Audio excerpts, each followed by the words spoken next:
हां, तर आज आहे ना, मी तुम्हाला आहे ना, टेरेसवर आहे ना, मी अळू आणि चुका लावलेला आहे. असं नाही का, म्हणजे त्याच्यावर काही फवारणी वगैरे काहीच केलेलं नाहीये. त्याच्यामुळं नाही का बिना औषधाचं नाही का, म्हणूनसाठी मी ते लावलेलं आहे. तर म्हणजे माझ्या पुरतं होतं त्याच्यात हं. कधी-मधी अळूच्या वड्या किंवा अळूची भाजी वगैरे. तर मग त्याची रेसिपी आज करून दाखवणार आहे तुम्हाला. तर ही आळू आहे. आता ही मी कापू राहिले आळू नाही का. निघले 15-20 पानं निघलेत त्याचे. मग आता ही आळू आणि इकडं चुका आहे. हं. तर तो चुका इतका छान आलेला आहे चुका, पुदिना. आता हे मी कापून घेतले. तर आळू 15-20 पानं आळूचे घेतलेत आणि एवढा एक जुडी चुका घेतलेला आहे.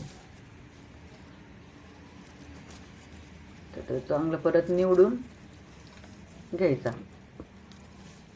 आळू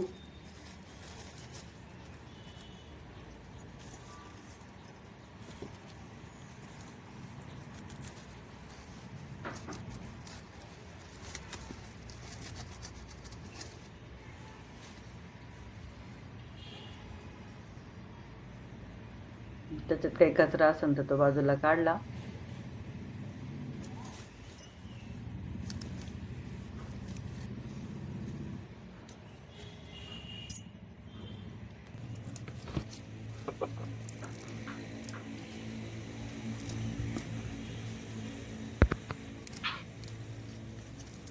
आता ते कसं पूर्ण काढून घेतलाय तो चुका एक पान असं हे करून.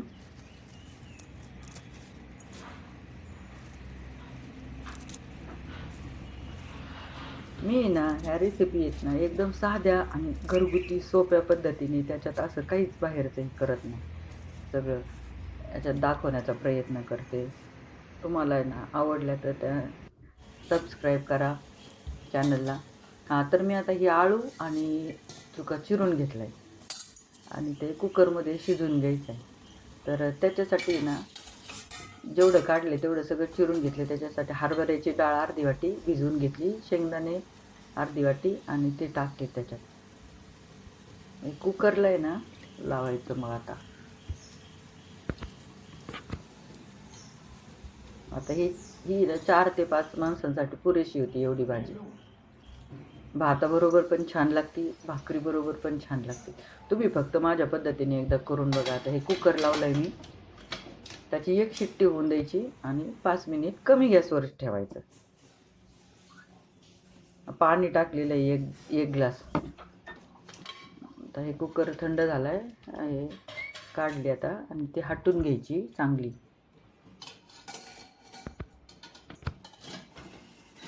आता हे कुकरमधनं काढली नाही का आणि आहे ना मग आता पळीने किंवा रवीने ना हटून घ्यायची अशी मिक्स करून घ्यायची चांगली. आणि ह्याच्यात आहे ना एक आपण आहे ना वरून बेसन पीठ टाकतो ना, तर मी ह्याच्यात आहे ना फोडणीत टाकलेले त्याला परतून घेतले. पहा तुम्ही ह्या पद्धतीने एकदा माझ्या ऐकून म्हणजे करून बघा. इतकी छान लागते ना टेस्ट. भाताबरोबर तर एकदमच मस्त आणि भाकरीबरोबर पण. फोडणी म्हणजे तेलात परतून घ्यायचं बेसन ह्याच्यात टाकण्याच्या ऐवजी अशी मस्त लागते मग. आणि हे ना चुका टाकल्यामुळे ना याच्यात चिंच वगैरे टाकायची गरज नाहीये. तुम्हाला जर थोडंसं गोडसर चव पाहिजे असेल तर थोडासा गुळाचा खडा टाकू शकता. आता तेल गरम केले त्याच्यात मोहरी जिरे टाकले, लसूण टाकायचा.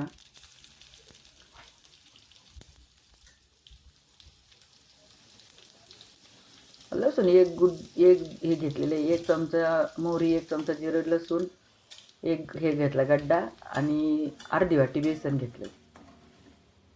ते चांगलं असं परतून घ्यायचं. जळून पण द्यायचं नाही, मस्त परतून घ्यायचं. त्याच्यात थोडासा हिंग टाकलाय, थोडीशी हळद,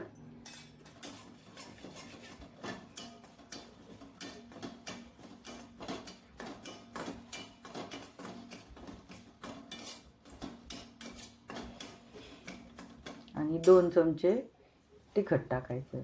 1 आणि 2. हे चांगलं परतून घ्यायचं मग परत तिखट टाकल्यानंतर.